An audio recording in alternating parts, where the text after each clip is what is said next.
So in this section we are going to talk about some important topic of D block element, है ना। कुछ important concept हम discuss करेंगे इसमें।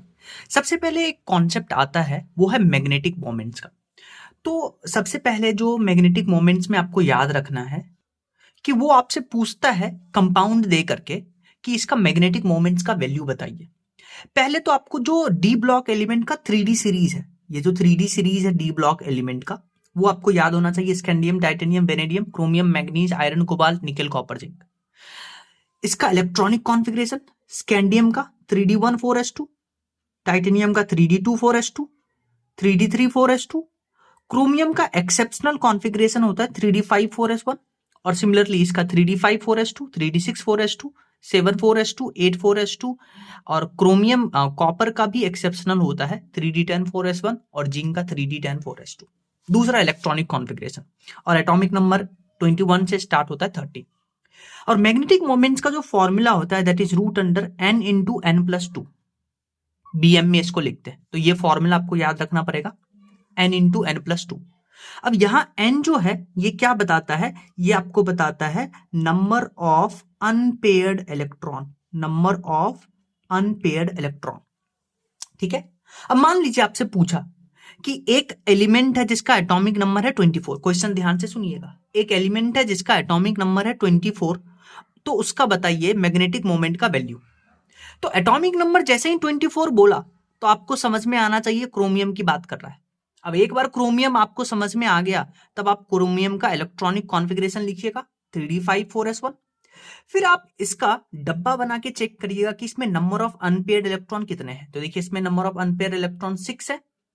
तो अब आप यहां पे एक ट्रिक यूज करिएगा। अगर नंबर ऑफ अनपेयर्ड इलेक्ट्रॉन 6 हैं तो जो मैग्नेटिक मोमेंट का वैल्यू आएगा वो 6 पॉइंट समथिंग आएगा। तो ऐसे इसको एज ए ट्रिक याद रखिएगा कि जितना ज्यादा नंबर ऑफ अनपेयर्ड इलेक्ट्रॉन उतना पॉइंट समथिंग म्यू का वैल्यू होगा। जैसे मान लीजिए किसी कंपाउंड में नंबर ऑफ अनपेयर्ड इलेक्ट्रॉन 5 है तो जो म्यू का वैल्यू होगा वो 5 पॉइंट समथिंग होगा, ऐसे याद रखिएगा।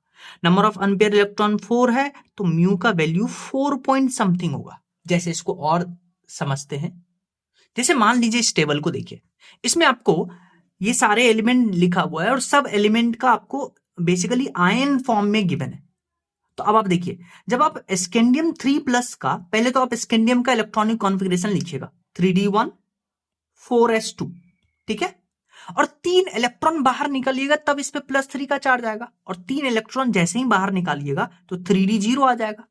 3D0 मतलब अनपेयर्ड इलेक्ट्रॉन 0 हो गया, तो इसमें मैग्नेटिक मोमेंट आएगा 0। लेकिन जब आप टाइटेनियम 3+ की बात करते हैं तो इसमें इसका कॉन्फ़िगरेशन आएगा 3D1 इलेक्ट्रॉन रिमूव करने के बाद। तो इसमें अनपेयर्ड इलेक्ट्रॉन देखिए 1 है और जितना अनपेयर्ड इलेक्ट्रॉन उतना पॉइंट समथिंग म्यू का वैल्यू आएगा, ऐसे ही याद रखिएगा। मान लीजिए अनपेयर्ड इलेक्ट्रॉन है 5 Mn2+ का, तो इसका मैग्नेटिक मोमेंट 5 पॉइंट समथिंग आएगा, ठीक है।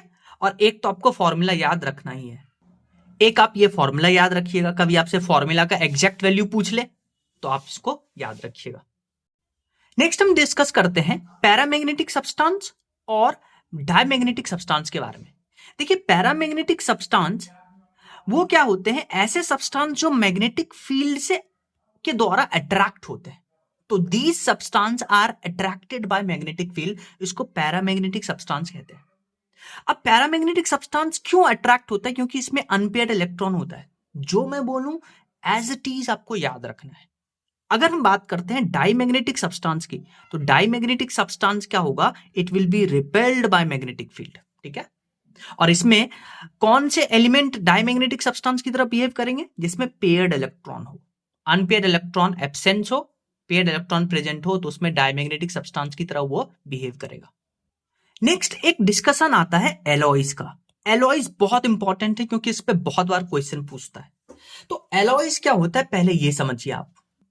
देखिए एलॉयज क्या होता है, अगर कोई मेटल में क्या हो कि कोई दूसरा मेटल जो ब्लैक कलर से वो कोई और मेटल है और जो रेड कलर से कोई और मेटल है, तो कोई दूसरे मेटल में कोई मेटल अगर आकर के इसमें आ जाए तो उसको एलॉयज बुलाते हैं। तो it's a mixture of 2 metals. अब ये तभी एलॉय बनाएंगे जब इनके साइज में बहुत ज्यादा डिफरेंस ना हो, लगभग 15% का डिफरेंस होना चाहिए साइज में, तभी ये एलॉय बनाते हैं। अब ये तो बेसिकली क्या है कि कॉन्सेप्ट है कि एलॉय कैसे बनता है। आपको याद रखना है एलॉयज, डिफरेंट डिफरेंट एलॉयज और उसका मिक्सचर का कॉन्स्टिट्यूएंट। जैसे अगर हम ब्रास की बात करते हैं तो ब्रास बनता है कॉपर और जिंक से, ब्रॉन्ज बनता है कॉपर प्लस टीन और साथ में इसमें कुछ एल्युमिनियम या मैग्नीज या निकेल, आर्सेनिक, फास्फोरस, सिलिकॉन के कुछ बेसिकली इसमें पार्ट होते हैं। जर्मन सिल्वर की बात करें तो ये बना होता है निकल, कॉपर, जिंक। एल निको की बात करें तो ये डायरेक्ट याद रखिएगा, एल निको में एल्युमिनियम, निकल और ये आ रहा है कोबाल्ट, तो ये बनता भी इसी से है। इनवर की बात करें तो ये निकल प्लस आयरन से बनता है।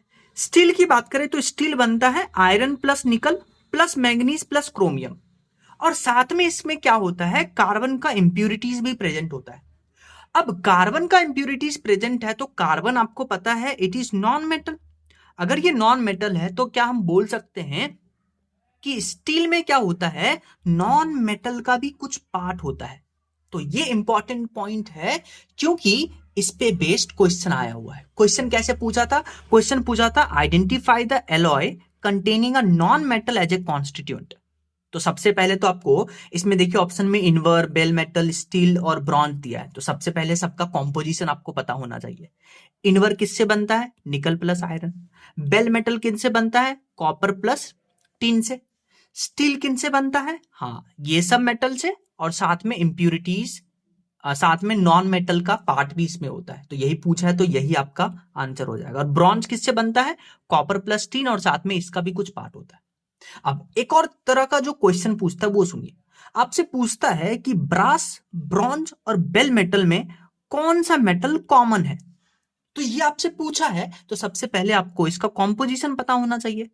अब ब्रास देखिए, ब्रास में क्या है, कॉपर प्लस जिंक। ब्रॉन्ज देखिए, ब्रॉन्ज में क्या है, कॉपर प्लस टीन, साथ में ये कुछ पार्ट हो सकते हैं।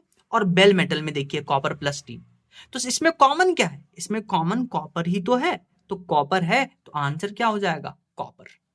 तो ये सब एलॉय का कॉम्पोजिशन आपको याद होना चाहिए।